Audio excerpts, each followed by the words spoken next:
Qiz keltirish kelishimi. Abdori g'ayrat o'shur. Mayus holda qaytib isil mashindan biri qishimda to'xtab, boy akam mashin darisidan meni chaqirdi. Kel Shokir, seni kaptu deb anglab, uyingga boray deb turgan edim. O'zini uchirtib qolganimmi yaxshi bo'ldi. Tinchlikmi aka? Tinchlikmi? Sizlar o'qishga ketib, Ro'shangulning xizmatga rioya bo'lmay, til o'rganaman deb chet elga chiqib oldi. Demismi, boy akamiz bu rayonimizga muhojir hisoblanadi. Undaqda qaytib kirmaydi-kanda. Kirdi. Shu, sen bog'i o'g'lim, kir debli chaqirsan qaytib kiratdi. Shundaq bo'lsa, meningmi ko'nglim amin topatdi deyman. Boy akamizning haqiqatan beshi qatgan bo'z kerak, menga yolvurgandek, o'tingandek qarab turadi. Qandoq aloqalashiman? Menmi o'zimning uning hojatman ekanligimni biladim. Boy akamiz qandoq o'ylasin, men uning bilan aloqalashmasam bo'lmaydi. Baba, o'g'lim, mana telefon nomeri. U bir sim kartochkasini qo'limga tutqizdi. Ondan qo'limni qo'yib etmay. Shokir, dunyolikda birli qizim bor. U yurtga qaytqili unimisa, meningmi yurtni, egiligimni tashlab, uning qishiga qaytmoqdan boshqa yo'lim yo'q. O'tinib qolay. Uni gapga kirgizalaydigan faqat sen bor. Menga yordam qil. Kelgusidagi borlig'im sizlarga taalluq. Uning ko'zidan yosh tomchiladi. Bo'ldi aka, ko'nglingizni yerim qilmang. Men mo bir amalni qilay. Bo'ldi hamsa. Hamma ishlarni sana topshirdim. Aras, yana bir gap. Oyguldan o'zingni tot. Ularning oilasining po'qiga deyilib ketmagani. Boy akamizning bu gaplarining tagida gap bor edi. Ammo so'rashning o'zi bek apsiz. Shunlashqa ularning oilasi bilan mening nimishim bo'ladi. Boy bilan xo'shlashdim. Biroq boy mang'arimda. Yenidan bir telefon chiqarib. Shokir, qolgan telefonda chat elga telefon urg'ili bo'lmaydi. Mono telefonning u kasblari to'liq echilgan. Xolig'iningcha ishildi-va. 1 yillik so'zlish haqqi oldin to'lib etilgan. Ma'qul. Yo'q deyishga amal bormi? Qabul qildim. Uyga qaytib, hujramga bekindim. Sim kartochkadagi nomerga telefon urdim. Tinchlikmi? Hello. Bir qizning ovozi gangirtib qo'ygan bo'lsa-mu, uyg'urcha so'radim. Ro'shangul bormidi? Voy, senmiding Shokir? Ro'shangul ba, sening sat ovozingga taqozo bo'lib o'ltiribdiman mana hozir. Voy sarang, men shu desam bo'lmamdi. Qaysi chetalik jinkin deb telefonni qo'yib atgal tas qopdiman desa? Men qaytirib uratdim. Dadamning bu telefonni senda nemish qiladi? Nemish qiladi? Qizimni sana berdim. Butkul egiligimni sana berdim. Bugundan boshlab men darvish bo'lib tark dunyo bo'lmoqchi deb hamma nimasini tashlab berdi. Voy, nima deydigan sen? Aygul bilan Shamsiyadek ikki toshning orasida so'qilib po'qimi chiqib ketganda haqacan. Meni og'udek mag'durum bo'ladimi sening? Bo'ldi. Ularning gapini qo'ya. Haqiqatan qisilyotiman. Elim yaxshi, Aygulning peshini ko'tirdigan sen yo'q bo'lib qopsan. Bo'lmas kunim tas bo'ladi ekan meni. Yomonlikdan bo'zimni seg'inibsan-da. Shundoq, men qilgan askiliklaringlarni o'ylab seskinib o'ltirib seg'indim degana. Odamni cheq velishni qachondan beri o'rganib olding? Burun ajib qiz boldakli yuratding-ku. Yilon bilan yashab, yilondek bo'lib qolgan bo'lsam kerak. Qarg'anda Aygul cheqib bilan turganda o'xshamamdi. Yo'q deyamayman. Biroq sendan bilmasam bo'lmaydigan ba'zi ishlar bordi.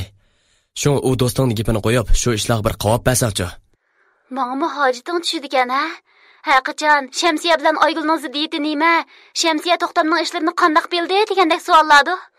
O'zingmi aqlli, so'zlaringmi tatliqchimi seni? Voy shundaqmi xo'jam? Hojatman bo'lganda gaplari bak tatliqda. Yo'q, rost aytaman. Eg'izimni tatliq degina amisa. Shundoq, eg'izing bak tatliq. Shu qadim sevginingda seningmi eg'izingning tatliqligini bilgandim. Odamni chilayotganmidi? Hujjin. Chaldim emas, chin yurakdan chiqarib so'zlayapman. Bilsang, sening so'yishing meni yot bir jinsning tunji so'yishi Shokir. Tunji qatimligi degina. Shuningdan beri yuragimni sug'urib olding. Endi sen nima deysan? Og'riq beshimni senmi sarang aytay demsan? Yo'q, Shokir. Men hargizmi Ayguldek sarang emas. O'zimni sevmaydigan biri bilan yashashni orzu qilib yurmayman. Shamsiya esil qiz. Uning peshini chang tutqin. Ayguldan hazır eyle. Telefondan mishildab yig'lagan ovoz anglandi. Yuragim puchalandi. Biroq ko'ngilni ikkiga parchalag'ili bo'latdimi? Sana rahmat Roshengul. Meni tushunadiganmi odam borkan mana? Tushunaman Shakir. Seni tushunmay kimnimi tushunaman?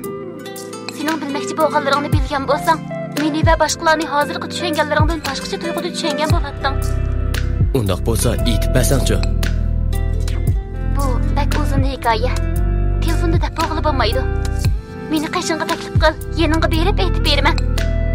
Qandoq qilaman? Kel desam, o'zing kel degan deb mendan muhabbat talab qilib turibsa, oyg'ini o'ylashdanmi qo'rqdim.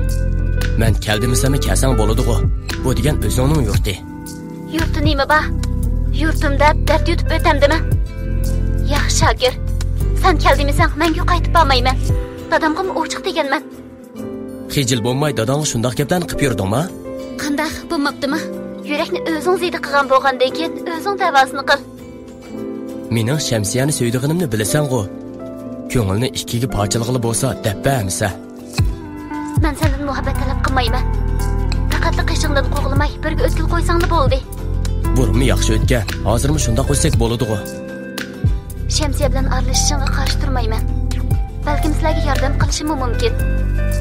Ammo mening sevgimni to'g'ri tushunib, seni doim ko'rib turishimga yo'l qo'ysanglar bo'ladi, Shakir. Bo'ladi. Shundaqli bo'lsa, men qarshi olaman. Shamsiya meni to'g'ri tushunmayotganda, seni to'g'ri tushuning deb so'zlasam, nima deb qola? Uni menga qo'yib-ba. Sen uchun hammadan ketishga roziman. Undaqda qachon qaytsa? Uni sening bilishingning hojati yo'q. Oldi bilan Shamsiyani topay. Uni keltirmasam bo'lmaydi. Keyinchi sana kichik xotin Shamsiyaga kundash bo'lib qolamdiman texi. Sara, davlatimizni qonun bojimi? Yaman xiyolingdan o'rgilay. Chet elladimi shu yomonlig'ingni tashlamay yurdingmi? Yomonlik emas. Seni mushundoq chelib yursam, ko'nglim xush yuradi ekanman. Xo'shamsa.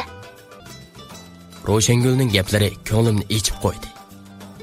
Bo'libmi Shamsiyani isil qiz, qo'lingdan chiqama deganlarni o'ylasam, ko'nglim yayrabla turadigan bo'ldi. Oygulning aeroplanni qilgan so'zlarini paskashlik bilan qilingan tuhmat deb tushundim. Roshengulning qaytib kelishini to'rt ko'zlik bilan kutmoqdaman. U kelib, menga budishqoqdek chaplasimi, uningdan Shamsiyaning sirlarini bilib oladigan ish bo'lsa, boshqasi ko'zim ko'rinmaydi. Yana kutish boshlandi. Uning telefon qilsam oladigan odam yo'q. Ahvoldan qaraganda u chet eldan ayrilgan edi. Qiz keltirish kelishimi davomlashmoqda. Roshengulni saqlab taqdim taq bo'ldi. Shakir, kiyimlarim yarishibdimi? Dedi u ko'rishmasda tinch amallik so'rashni unutib. Yarishibdi, xuddi to'zg'ili o'xshab qopsan. To'zbek chiroyli-a? O'zidan faxrlanib modullardek aylandi u. Shundoq bak chiroyliq, ranglarning sarxilligida ko'zlar qomishidu. Hozir kiyimlaringdan kam deganda 10 xil rang tepilg'udak seni. Uy, qara seni. Sen-g'u mato bir narsaga aylanib qolding. Kiyimlarimning rangi 4 xildan oshmaydi bo'lmasa, ish kiyimlarimning rangini qo'shsak 5 xil rang topamaysan. Ishonsan ko'rib baqamsan-ya. Saranglig tutdi buni. Sirt kiyimlarini silishga boshladi. Po'q yegan Sara, nima qilyapsan? Bu degan uy. Yeli beka onamlar kirib qas qanday qilasan? Qanday qiladim? Shakir saldirib etdi deb qarab o'ltirman shu. Nomus qila. Oyo deganni bil. Onamni kirib qolmasin deb choyni o'zim akirish uchun sirtqa chiqdim. Eshik to'yida onam bilan do'qurishib, uni to'sib qoldim. Qo'lidagi choyni elib, o'zimizning shaxsiy panama bor, bizni avar qilmasan deb tabulab qo'yib uyga kirdim. Shakir, qara menga qancha xil rang ekanman? Ishkaniga mo'kingan Oygul mo'ramdan o'ziga tortdi. Jiddiy bo'rilganimda qo'limdagi qiziq choy qo'limdan tushib, Oygulning badaniga quyildi. Voyjon, ana! Qattiq chaqirishda nima qilarimni bilmay qoldim. Onam chaqirgan ovozni anglab, top besib kirib bo'ldi. Voy namoz! onamning sog'an tastigi bilan ho'shimni tepib, tipirlayotgan Oygulga qarab, o'zimni teximi yo'qotdim. Haqiqatan nomus qilgudek holat. Oygul butunlay yalang'och edi. Naschilik endi boshlanadigan o'xshaydi. Uning xili ko'p yerlari ko'ygan edi. Bo'libmi ikki yo'tisi bilan ko'ksining sirtqi qismi butunlay ko'ygan bo'lib, doktorlar balkim teri ko'chirishimiz mumkin deb odamni teg'imi ansirtib qo'ydi. O'zimni oqlashga amal yo'q. Shahar boshlig'ining oliy ishi ota-onamning top-tanlari ichida Oygulga qarashga majbur bo'lmoqda edim. Kiyimini u o'z silvatgan. Maqsadi men bosqinchilik qilish edi, deymamdi. U bo'lsa, urushda g'alaba qilgan qo'shin sarkardisidek mag'rur bo'lib, cho'ng kichik tartinimi men to'shig'izib huzur oladi. Bir narsa deydisam, qishidan boshqalab faqat uzilmaydi. Bu ishlarni qilmay desam, onamning qilishi turg'anli gap. Chidishim kerak. Bir kuni shahar boshlig'i so'z ochdi. Shokirjon o'g'lim, bular ish bo'pti. Endi qanday qilsak bo'lar?